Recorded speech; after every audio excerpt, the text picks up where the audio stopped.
Dalam nama Bapa dan Putera dan Roh Kudus. Amin.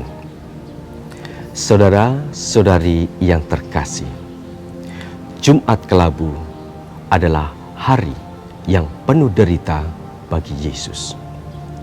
Waktu dilaluinya di dalam penderitaan yang tak berkesudahan. Ia dihina, disiksa, didera, bagaikan seorang yang tidak layak mendapatkan kehidupan. Penderitaannya tak berkesudahan baik lahir maupun batin. Ia seperti orang yang tidak layak dikasihi. Sehingga Yesaya menggambarkan rupanya begitu buruk, tidak seperti manusia lagi, dan tampaknya tidak seperti anak manusia lagi. Ia dihina dan penuh kesengsaraan. Saudara-saudari, penderitaan Yesus dituntaskan dengan kematiannya yang hina di kayu salib. Dan ia kemudian dikuburkan di antara orang-orang fasik. Kembali Yesaya juga melukiskan orang menempatkan kuburnya di antara orang-orang fasik. Saudara-saudari, Yesus mati secara konyol dan memalukan. Kematiannya tanpa arti.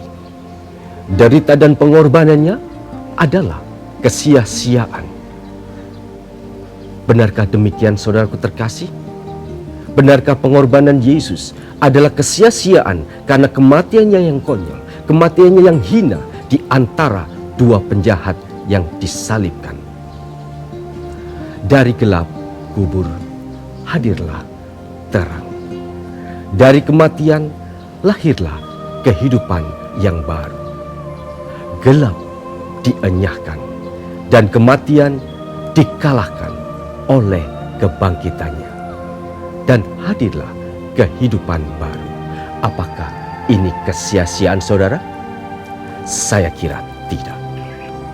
Malam ini adalah malam kemenangan, bukan malam kekalahan. Kebangkitan Yesus dari mati, kemenangan Yesus atas maut dosa membuahkan keselamatan bagi umat manusia. Tiada kesia-siaan di dalam pengorbanan. Buah penderitaan dan salib Yesus adalah kemuliaannya. Buah kematian Yesus adalah kebangkitannya. Derita dan salib Yesus membuahkan penebusan bagi umat manusia atas dosa-dosa. Sehingga sekali lagi Yesaya melukiskan, oleh bilur-bilurnya kita diselamatkan. Saudaraku terkasih, jelaslah tiada kesia-siaan di dalam pengorbanan. Sebagai orang Kristen, kita mengikrarkan diri sebagai pengikut Kristus yang hendak mengikuti hidup Yesus. Tetapi bila waktu menuntut kita untuk berkorban, beranikah kita berkorban? Saudara, seringkali kita ketakutan. Seringkali kita diam merunduk. Tangan kita, kaki kita lunglai, tidak berdaya seperti orang lumpuh. Mengapa, saudaraku terkasih? Karena ketakutan telah melumpuhkan kita untuk berkorban. Mengapa kita takut berkorban? Setidaknya, saudaraku terkasih, di dalam refleksi saya ada dua alasan. Kita takut berkorban. Yang pertama, karena kita takut kehilangan. Kita takut berkekurangan. Kalau saya berkorban, memberikan harta saya, menyumbangkan uang saya untuk orang-orang yang menderita, untuk orang-orang yang miskin, saya akan berkekurangan. Saya akan kehilangan harta.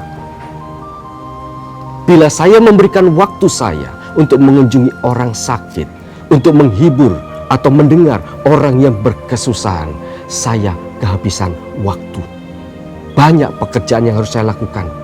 Saudaraku, inilah alasan pertama. Tidak berani berkorban karena takut kehabisan, karena takut berkekurangan. Alasan yang kedua, saudaraku terkasih, kita takut berkorban karena kita terlalu memakai kalkulasi atau perhitungan untung rugi di dalam berkorban.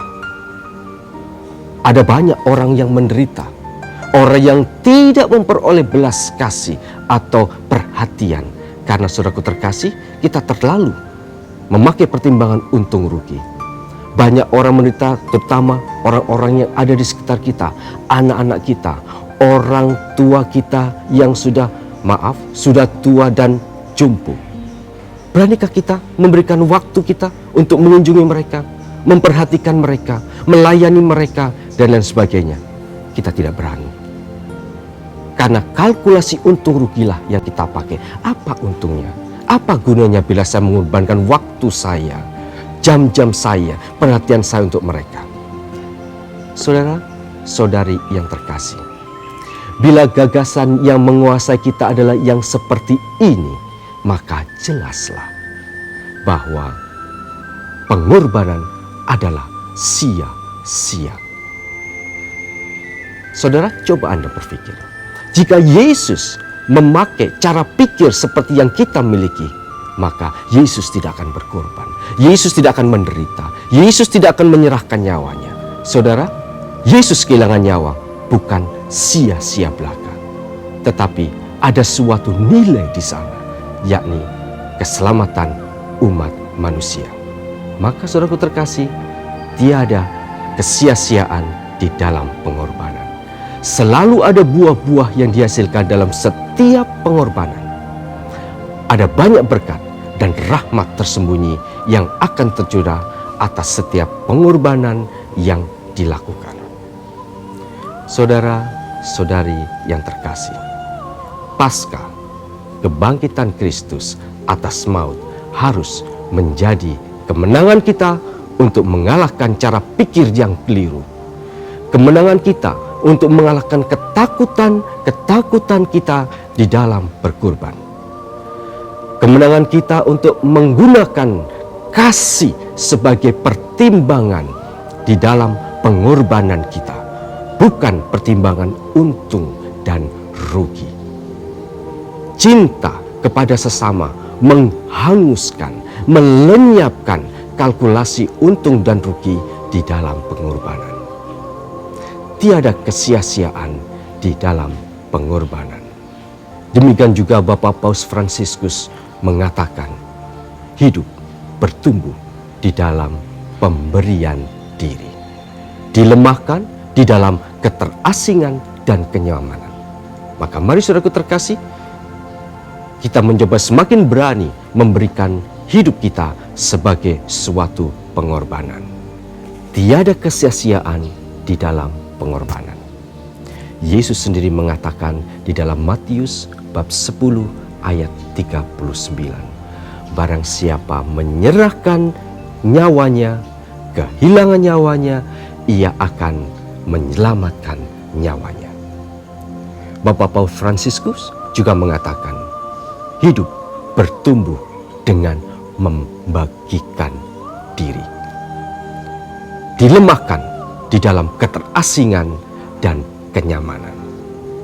Maka saudaraku terkasih, tidak ada Paskah tanpa pengorbanan. Dan tiada pengorbanan yang adalah sia-sia belaka. Tidak ada pengorbanan yang sia-sia, karena di dalam setiap pengorbanan ada suatu berkat dan rahmat. Allah memperhitungkan dan mengganti pengorbanan yang telah kita berikan. Tuhan telah menyiapkan berkat-berkat yang berlimpah di dalam kehidupan kita, asalkan kita semakin berani berkorban. Akhirnya saudaraku terkasih, saya ingin mengutip apa yang dikatakan di dalam surat Ibrani bab 4 ayat 16. Marilah kita menghampiri tahta kerahiman Allah dengan penuh keberanian, supaya kita menerima rahmat dan menemukan kasih karunia untuk mendapatkan pertolongan pada waktunya. Selamat Paskah, saudara-saudariku. Tiada Paskah tanpa pengorbanan, dan tiada kesia-siaan di dalam pengorbanan.